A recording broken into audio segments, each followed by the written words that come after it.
Olá, o agente de hoje tem o prazer de receber o advogado criminalista Ronaldo Bezerra.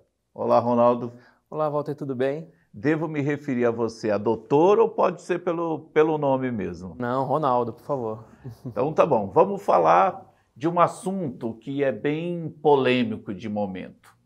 Justiça e política. Alguém está querendo desmoralizar alguém. Como fica isso, doutor? É um problema sério, né? Eu acredito ainda muito na justiça. A justiça ela sempre tem que prevalecer.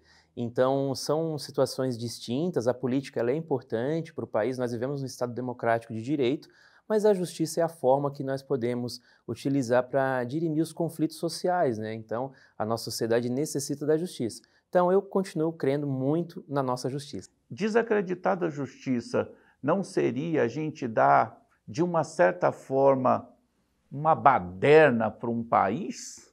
Com certeza. Se a sociedade entender que não pode contar com a justiça, ela vai começar a fazer aquilo que nós chamamos de justiça com as próprias mãos. E isso acarreta necessariamente em práticas de vingança privada, que é proibido, inclusive pela legislação. Então a sociedade ela não pode ficar refém dessa situação. Por isso que a gente tem que continuar acreditando na nossa justiça. Ela existe para isso. Você, como conselheiro, um advogado conselheiro e tudo, e faz parte da OAB e tudo mais do nosso Estado, vocês discutem esse tipo de situação? Sim, com certeza. A ordem ela está sempre atenta a essas questões que envolvem a sociedade, que envolvem a justiça, que envolvem as questões políticas. E a gente discute bastante isso porque a nossa preocupação também é sempre a defesa da Constituição Federal. Nós vivemos num Estado democrático de direito e a Constituição é a nossa lei maior. Nós temos que defendê-la e, inclusive, nós fazemos um juramento para isso. Você é um professor universitário.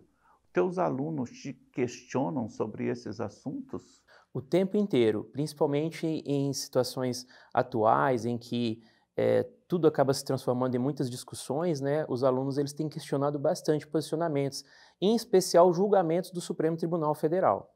Nós tivemos casos muito clássicos no país, que onde a justiça, eu vou dizer com palavras humildes, falhou de alguma forma, que foi o caso daquele menininho do Rio Grande do Sul que pediu clemência para a justiça não mandar ele de volta para a casa do pai, porque ele temia a própria vida, e a avó fez a mesma coisa. A justiça se curvou diante daquele fato e eu vi até que criou-se um novo jeito de lidar com essa situação. Fala de um pouquinho disso para nós. A justiça não é perfeita, né? Ela tem falhas, sim, e essas falhas podem acarretar em perda de vidas humanas. Isso acontece o tempo inteiro. O Estado também não consegue proteger todas as pessoas. A gente também tem muitos casos de feminicídios que são praticados, mesmo depois que as mulheres já denunciaram os agressores, né? E infelizmente isso acontece. Mas ainda assim, a maior parte dos casos, a justiça tem agido. Agora, as falhas, a falibilidade ela é inerente à condição humana, né? Então tem que se trabalhar para evitar isso, dar sempre atenção, tem que ter uma estrutura boa para evitar esse tipo de situação, mas infelizmente ainda ocorre. A Igreja Católica tem brigado muito pela pedofilia, a Igreja Católica tem pelo abuso, e aí e o Papa resolveu escancarar isso. Ele parou de jogar essa coisa para debaixo do tapete. Esse entendimento que é universal, vocês têm acompanhado de perto isso? Porque assim, na realidade, o direito ele tem que se separar um pouco das questões religiosas. Obviamente que a Igreja Católica, assim como as outras igrejas e outras religiões, acabam tendo seus posicionamentos, né? Mas o direito ele tem que ficar um pouco fora dessa questão, porque quando se mistura muito religião com legislação, com outras questões, historicamente, né, acaba não dando muito certo. Tem conflitos. Acaba tendo conflito. E o Brasil é um país laico, né? Então, na realidade, a gente tem que observar essas questões mais como ciência mesmo. A religião, ela tem sim a sua importância na sociedade, obviamente, mas o direito em si, ele tem que ser tratado mais como ciência jurídica, principalmente nessa esfera que envolve violência urbana, crimes que são praticados o tempo inteiro, crimes violentos, né? Crimes contra mulheres, contra crianças, esses abusos, enfim. Falando disso, eu quero te perguntar uma coisa que eu acho que não tem como a gente fugir. Advocacia e psiquiatria andam juntos? Sim, com certeza. Cada ciência tem a sua peculiaridade, né? Tem a sua importância, mas não dá para misturar muitas coisas. Mas o direito ele não tem todas as respostas. O direito precisa da psiquiatria. Muitas vezes são situações que são perguntas que é a psiquiatria que vai ter as respostas, não é o direito. Então elas andam sim como ciências autônomas, mas complementares em várias situações. O Brasil está em que nível de criminalidade? Você considera que o Brasil chega aí no seu grau quanto?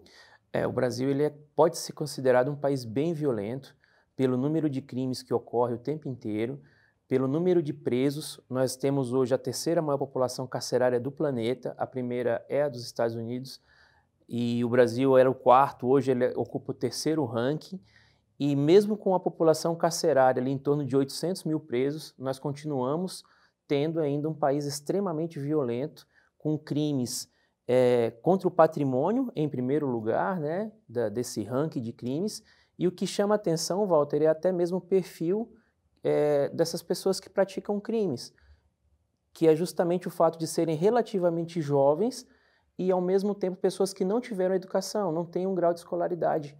Nós temos aí a criminalidade banal, nós temos o crime praticado por de pessoas dependentes, nós temos crime aí de pessoas que são extremamente ou esquizofrênica ou maldosa, porque a gente fala muito do bem de uma forma especial, mas a gente nunca diz que a pessoa é uma pessoa má. E existe o bom e existe a pessoa ruim, sim. Agora, a pergunta que eu quero te dizer é o seguinte: só o ódio mata ou o medo também mata? Essa questão do ódio e do medo é bem interessante. O medo não é só uma questão de matar, o medo ele é uma forma de controle social. Isso, quando a gente vai ali nas pesquisas em cima do Michel Foucault, que ele trabalha muito a questão do poder, ele traz o medo para isso, né? Agora, é interessante essa afirmativa de pessoas boas e más pelo seguinte: o crime ele é um fenômeno da sociedade. Isso tem que ser dito. Não tem como nós acabarmos com o crime na sociedade, ele vai sempre existir. Agora, o porquê, as razões que levam são diversas, inclusive pessoas que cometem essas práticas porque tem sim um desvio psicológico, tem alguns problemas, e pessoas que a princípio teriam todo um contexto para não praticar o crime, mas acabam praticando. É interessante porque em determinado momento na história, o Edwin Sutherland, que era um pesquisador norte-americano, ele trouxe a expressão do crime do colarinho branco, o que naquela época chocou a sociedade, porque eles imaginavam que só quem praticava crimes eram pessoas pobres. Por que uma pessoa que tem uma condição financeira muito boa vai praticar um crime? Isso é um absurdo, mas não, existiam crimes também que eram praticados por aquela classe social. Então daí você perceba que o crime ele é um fenômeno social. Ronaldo, só um minutinho que a Nádia vai passar um recadinho para nós. Gente, eu tenho uma super dica para passar para vocês da Faculdade FACIP. Quem oferece educação de qualidade se renova e inova. Chegou na FACIP Rondonópolis o curso de odontologia. Matricule-se já para estudar em 2021. A sua nota do Enem de 2010 até hoje pode valer até 100% de desconto. Faça sua matrícula e conquiste seu espaço. Faculdade FACIP Rondonópolis. A faculdade feita para você. 66-3302-0099. Gente, faça sua graduação na Faculdade FACIP. Ligue neste telefone. FACIP, boa sorte! Obrigado, Nádia.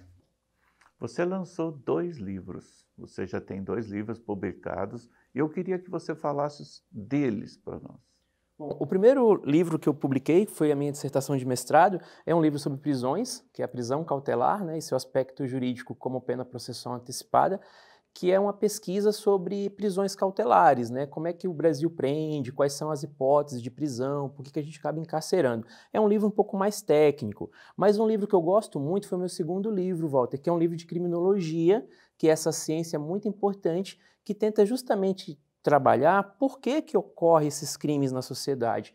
O que a gente poderia fazer para melhorar isso, para a gente não ter uma sociedade tão violenta. Isso é para um leitor comum ou é da advocacia. Não, esse aqui de criminologia é para um leitor comum. Inclusive, eu tive o cuidado de utilizar, nem utilizei um vocabulário jurídico, utilizei um vocabulário bem acessível para que as pessoas pudessem entender. Posso dizer assim, a minha briga é tentar mostrar para a sociedade que elas deveriam conhecer a criminologia. Porque a criminologia tem a resposta para essa violência urbana que acontece. Eu já vi mulheres se apaixonar por gente extremamente louca e a gente sabe o quanto as mulheres vão até na penitenciária e acabam se apaixonando por uma pessoa que tem uma ficha extensa de loucura. E esse relacionamento? Bom, eu costumo dizer que o amor está em todos os lugares, né? A gente não pode limitar a questão do amor. E eu acho até que é uma prova bem interessante disso, porque a pessoa, quando ela está encarcerada, ela já está também vitimizada, ela perdeu a sua liberdade de locomoção, o seu direito de ir e vir, ela está num local que não respeita os direitos humanos, na grande maioria. O próprio Supremo Tribunal Federal diz que as nossas penitenciárias são um exemplo de um estado de coisas inconstitucional, tá? Então, o fato desses presos terem ali o direito a se apaixonar, a ter relações com as mulheres, com pessoas ali, isso até humaniza mais esses cumprimentos de pena, e isso é importante, Walter. Naide, agora é com você. O programa É Gente ganha mais um parceiro, a Novos Telecom. A Novos Internet é uma empresa 100% Rondonópolis, focada na qualidade combinada ao preço justo, com planos até 400 mega e cobertura em toda a cidade. Temos suporte local e atendimento humanizado, planos a partir de R$ 99,90 e Wi-Fi grátis. Assine online, novosinternet.com.br. Estamos localizados na Avenida Presidente Kennedy, 1845, no centro de Rondonópolis. WhatsApp 66 99247 6090. Você viu, a Novos Telecom tem preço baixo e tecnologia. Vem para Novos você também. Valeu, Naide. A justiça no nosso país está mais humanizada? Olha, Walter, excelente pergunta. Eu gostaria de dizer que sim, e principalmente nesse momento de pandemia. Mas o que eu percebi em matéria das ciências criminais, não. Infelizmente, nós continuamos ainda tendo tribunais muito rigorosos, tribunais superiores muito rigorosos nos cumprimentos de pena, e não se deu um tratamento adequado para essas pessoas que estavam encarceradas nessa questão de pandemia, e colocando em risco não só os presos, mas também os próprios agentes penitenciários, né, polícia penal, que trabalham nesses locais também. Nós temos aí casos e casos que, se a gente for falar aqui, é uma extensão grandiosa. Mas tem um fato muito interessante. Nosso presidente incentivou para que as pessoas tivessem arma. Você é a favor ou você é contra? Eu sou totalmente contra. Eu acredito que violência gera violência. No Brasil não é proibido ter arma de fogo. Se uma pessoa quiser ter arma de fogo, ela pode adquirir arma, mas ela tem que passar por todos os procedimentos legais, na Polícia Federal, as questões psicológicas também, para ver se essa pessoa tem condições de ter arma. A arma não pode ser uma coisa que a pessoa compra numa loja, até porque muitas vezes o ser humano, quando ele está ali com raiva, quando ele está irritado, ele tem uma tendência a ser violento. E nos locais em que foi liberadas as armas de fogo, não diminuiu a prática de violência e criminalidade. Então, eu não concordo com essa prática. E nós tivemos agora recente aquele caso que a adolescente em Cuiabá tinha uma arma em casa e aconteceu aquilo e trouxe um constrangimento para a família toda. Foi muito triste aquilo e a gente acompanhou e a gente viu todo aquele desenrolar da história. O que aconteceu exatamente nós vamos morrer sem saber. O fato era que tinha uma arma dentro de casa. São várias situações que infelizmente acabam acontecendo e que, se tem armas de fogo ali mais acessíveis, né, a tendência é essa violência ocorrer. Até casos de repente, uma pessoa está com uma forte depressão e tendo a arma ali ficaria mais fácil para ela, inclusive cometer um suicídio, acidentes, enfim. Então e como sou muito da linha dos direitos humanos, né, eu entendo que essa liberação de armas ela só prejudica, ela não vai trazer benefícios à sociedade, não. A OAB tem um trabalho diferenciado para que essas pessoas, de alguma forma, onde ela entende que pode ajudar, vocês têm um trabalho paralelo? Sim, a OAB Mato Grosso, ela tem várias comissões de direitos humanos, comissão da infância e da juventude, E dentro dessas comissões, a OAB ela identifica onde ela pode estar atuando em defesa da sociedade. Então, muitas vezes as pessoas acham que o trabalho da OAB se restringe às questões da advocacia. Não. A OAB ela é muito importante também para essas questões sociais, abordando e lutando para que a gente possa ter uma sociedade cada vez melhor e mais humana. Eu sou fã de filme de suspense, eu adoro suspense, eu acho que no final revela aquilo que a gente nem imagina. Isso não foi uma das coisas que te encantou também para você ser um advogado criminalista? O suspense? Com certeza. Eu costumo dizer que a gente que está na advocacia criminal, nós somos o último degrau de defesa do ser humano e nós defendemos os direitos de todos, né? E nesse contexto é muito emocionante quando a gente participa de questões de pessoas que foram realmente injustiçadas, né? Como num filme. E a gente consegue ali ter um final feliz com uma absolvição ou uma liberdade, né, para aquela pessoa que envolve ali várias questões humanitárias. Então, isso certamente fez com que eu me apaixonasse pelas ciências criminais e a advocacia criminal. A justiça é cega ou era cega só antes? E agora com a tecnologia ela não pode ser tão cega assim, porque prova chega por todos os cantos. Acho que uma frase do ministro Marco Aurélio, né, que está se aposentando, que processo não tem capa, né? O que ele quer dizer com isso? Que na realidade não se deveria analisar, quando se vai julgar um caso, se a pessoa ela é rica, se ela é pobre, se ela é famosa, se ela não é famosa, quem é. Não, tem que analisar os fatos e analisar as provas. É interessante porque às vezes as pessoas acham que uma defesa ela vai gerar impunidade, mas é o contrário. É importante que a gente todos tenham os direitos de defesa. É importante que a gente possa ter uma Constituição Federal democrática e cidadã, porque é essa Constituição, Walter, que vai servir para nós de escudo, de proteção contra esse poder do Estado, que é um poder desproporcional. Nós nunca vamos ter força para enfrentar o Estado. Então, a defesa dos direitos é necessária por causa disso, e para isso a gente tem esse instrumento importante que é a Constituição Federal. Dentro da psicologia, da psiquiatria, de toda essa série de coisas, vocês passam vários tempos com os detentos. Tem alguém que você tem certeza que você conheceu dentro da penitenciária que aquela pessoa não deve e nem deveria estar lá? Sim, e eu posso até falar como uma situação que aconteceu ainda quando eu era estudante e que eu fui fazer estágio na penitenciária, porque eu queria entender esse contexto de pessoas presas, né? E eu conheci uma pessoa que ele tinha sérios problemas mentais. E a penitenciária não era o local adequado para ele estar, tanto é que depois ele foi transferido para um manicômio judiciário, que às vezes é até pior do que uma penitenciária, né? Mas o fato é que uma pessoa que tem uma doença mental, que pode acontecer antes da prática do crime, ou ela pode desenvolver essa doença durante o cumprimento de uma pena também, o fato é que ela não pode ficar dentro de uma penitenciária ou de uma prisão se ela tem essa doença, ela tem que ir para um manicômio judiciário, para um tratamento médico. Teve alguém que você viu que você até de uma certa forma tenha julgado e que depois você passou, foi para casa, deitou no seu travesseiro e a sua cabeça tenha doído? Olha, eu queria até aproveitar para te agradecer essa pergunta. Eu não vou dizer eu vou dizer para você o que eu falo para os meus alunos, né? A nossa sociedade, ela acaba sendo muito inquisitiva. Quando a gente olha uma pessoa, por exemplo, que ela está sendo conduzida pela polícia militar, ou quando ela chega ao fórum algemada, mão e pé, a gente não pensa que aquela pessoa ela tem uma presunção de inocência que está na nossa Constituição.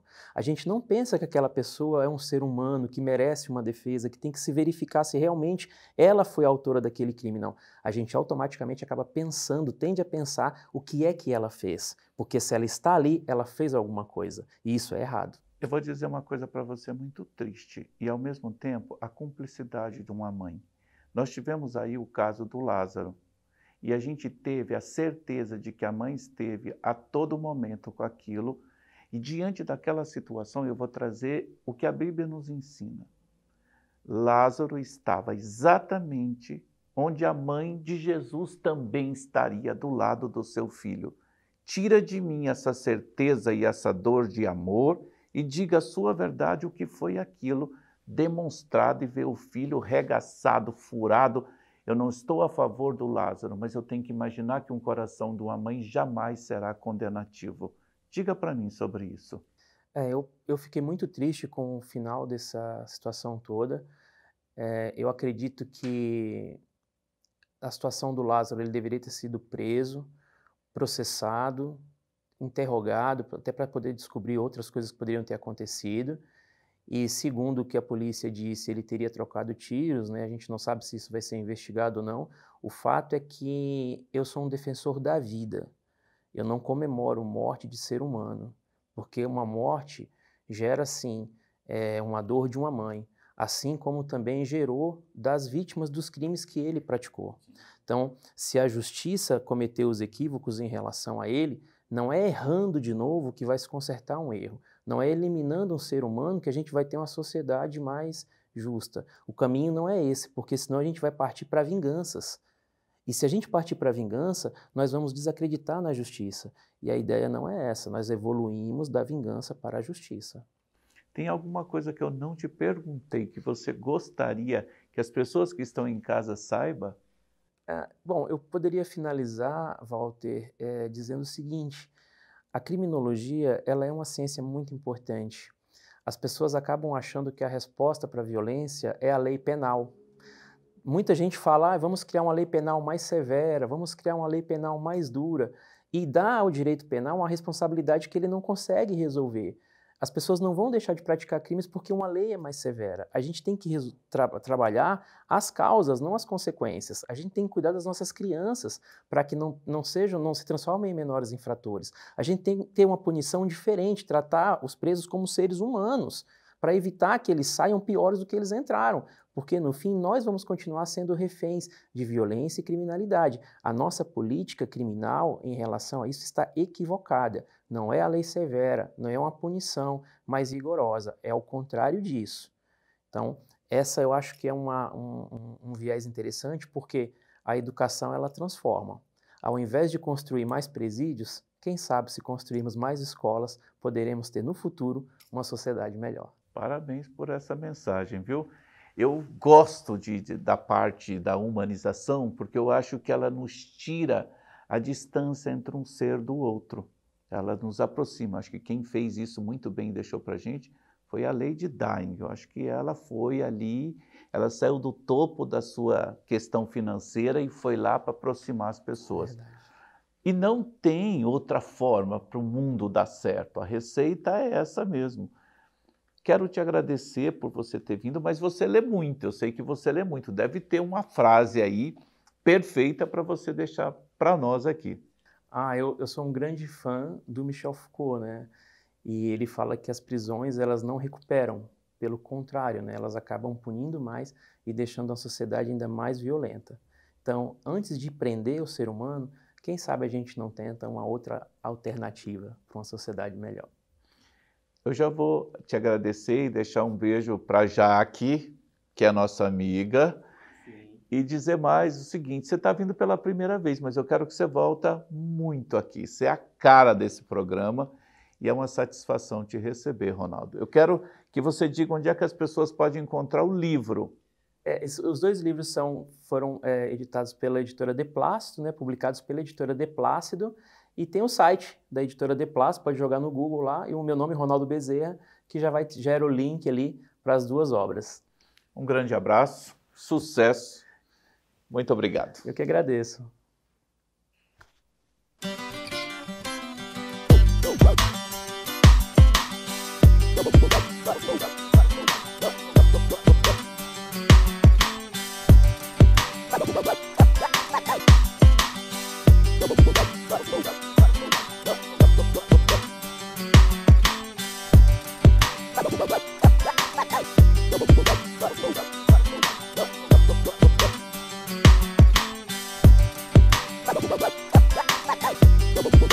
Bye.